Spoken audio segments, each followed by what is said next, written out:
Hello, I'm Dr. Adel Shalabi, and today I'll be presenting our capacity assessment on pediatric health equity research in the Gulf South.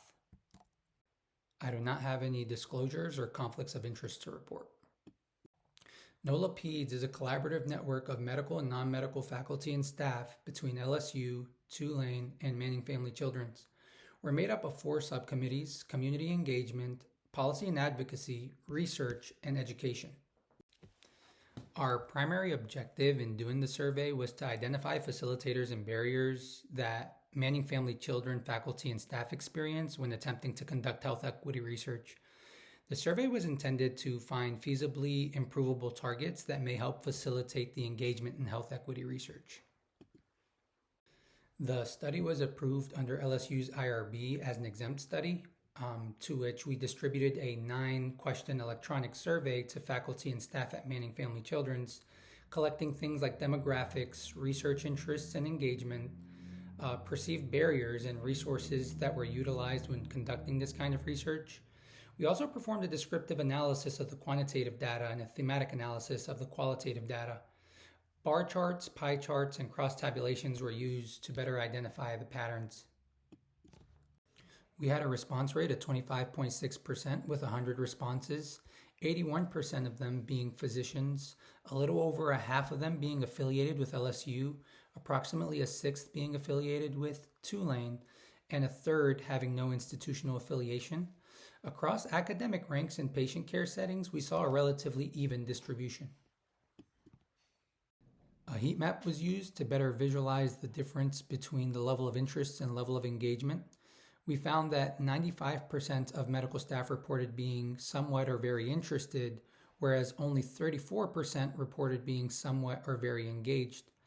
Institutional affiliation was significantly associated with research engagement at a p-value of 0.04. We also found marginal associations between academic rank and research interests, as well as institutional affiliation and research interests. 42% of respondents reported using resources when conducting pediatric health equity research. Collaboration was found to be a major facilitator, where 60% of respondents reported collaborating at least one level. 90% of respondents reported experiencing barriers when attempting to conduct health equity research. Significant barriers surrounding research infrastructure were noted by many respondents. Nearly 59% reporting insufficient protected time and 44% reporting demands outside of work as barriers. Many respondents also reported difficulties surrounding research experience and mentorship.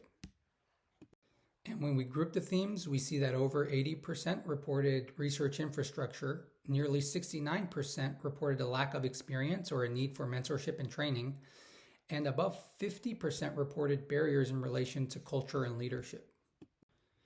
In summary, many respondents reported having a high level of research interest and a low level of research engagement. We found a greater than 60% difference between the level of interest and engagement. Greater than 80% and greater than 65% reported insufficient research infrastructure and a need for mentorship and training as barriers to conducting health equity research.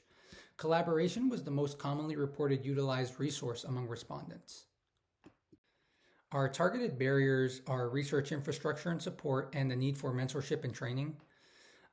Ideally, our goal is to have a long-term sustained research environment that is essentially more streamlined.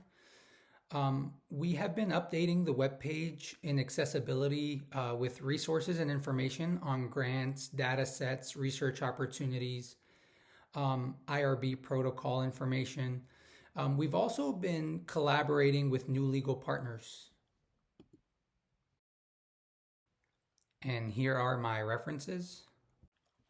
And if you would like to know more information, or if you have any questions, please feel free to contact us by email.